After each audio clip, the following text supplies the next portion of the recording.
Porque sabe o que tinha dentro da caixa? Certo? 3 itens dentro da caixa. Número 1, o vaso dourado de maná. Certo? Deus deu o maná para matar a fome do povo. E o povo murmurou, murmurou, murmurou. Então o maná representa a rebelião do homem, porque o povo murmurou contra a provisão. E Deus disse, pega o maná, que o fazia lembrar da rebelião, do povo, da murmuração e da rejeição da provisão de Deus. Deus diz, coloca sob o propiciatório. O outro item que estava lá, certo? Era a vara de Arão que tinha florescido. E o que aconteceu foi que o povo se levantou contra Arão, que Deus tinha escolhido como sumo sacerdote, para o benefício deles. Mas eles murmuraram, rejeitaram a liderança dada por Deus. Deus disse, essa vara de Arão, que me faz lembrar da rejeição do líder que eu coloquei ali, coloca debaixo do propiciatório. Certo? E o último item eram os 10 mandamentos, as 2 tábuas de pedra. O homem rejeitou a lei de Deus e fez o bezerro de ouro. Deus disse, os 10 mandamentos agora vão me fazer lembrar da rejeição do homem. Coloca debaixo do propiciatório. Tudo estava debaixo do propiciatório e olha isso. O sangue era aplicado em cima dele. Uma vez por ano, quando Deus olhava, ele não via aquilo que representava a rebelião do homem, mas Deus via o sangue do sacrifício. E o que acontecia lá fora? O sangue nos postes, quer dizer, bênção sobre feitas prósperas, o inimigo vinha contra eles por um caminho e fugia por 7 caminhos, os seus filhos abençoados, amém? As esposas lindas, o homem com saúde, forte, abençoado fisicamente, por causa do sangue sobre o propiciatório. E olha, eu vou te mostrar algo que, sabe, Indiana Jones disse que é impossível. Ninguém podia olhar dentro da arca, mas você pode. Certo? Vamos olhar para dentro da arca agora, ok? Veja. Se não é salvo, feche os olhos. O vaso dourado de maná, a vara de Arão que floresceu, e os 10 mandamentos. Certo? Os 10 mandamentos que a tradição dos judeus diz que foi escrito em safira. Muito interessante, porque em Êxodo nos fala, eu creio que é no capítulo 24 que diz que Deus se assentou e debaixo dos seus pés, ali no Monte Sinai, debaixo dos seus pés, tinha pedras de safira.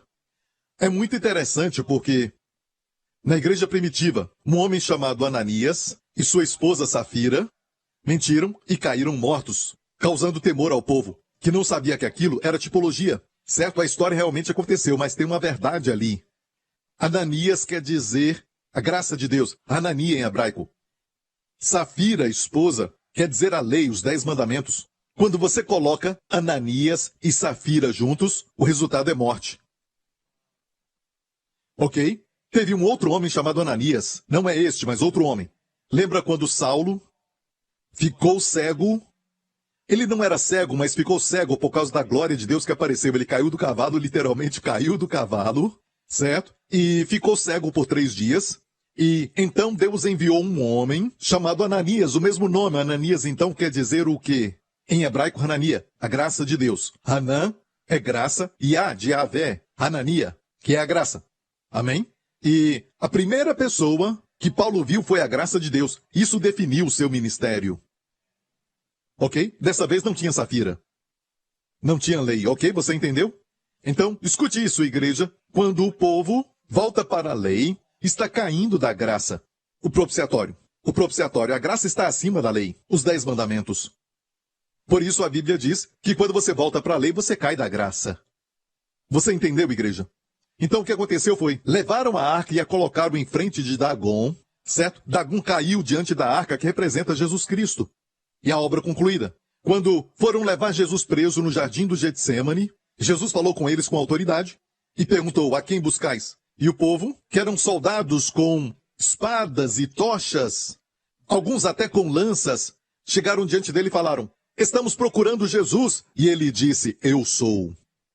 O nome do Deus da sarça ardente. Amém. Bem, todos caíram por terra. Todos caíram por terra ali. Certo? Outra vez, Dagon, na frente da Arca da Aliança. Amém? O cativo divino se tornou o cativador. Ninguém podia matar Jesus, por isso é errado dizer mataram Jesus. Ele disse, ninguém tira a minha vida, eu entrego a minha vida.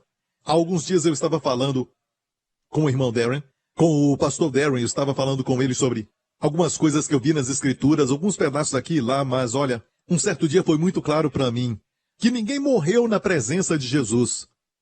Se ler os evangelhos Mateus, Marcos, Lucas e João, você vai ver que não importa quão doentes estavam, ninguém morreu na presença de Jesus.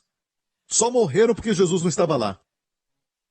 Por isso ele se atrasou para ir até Lázaro. Ele queria demonstrar o poder da ressurreição. Depois de 4 dias de morto, ele não podia estar lá, senão Lázaro não ia morrer. Ninguém morre na presença de Jesus. Ele disse, eu sou a ressurreição e a vida. Amém? É por isso que Jesus sempre estragava os velórios. Onde ele ia e estava acontecendo um velório, se tornava uma celebração. Amém? Ele tem tanta vida. Imagina se você passar tempo com ele.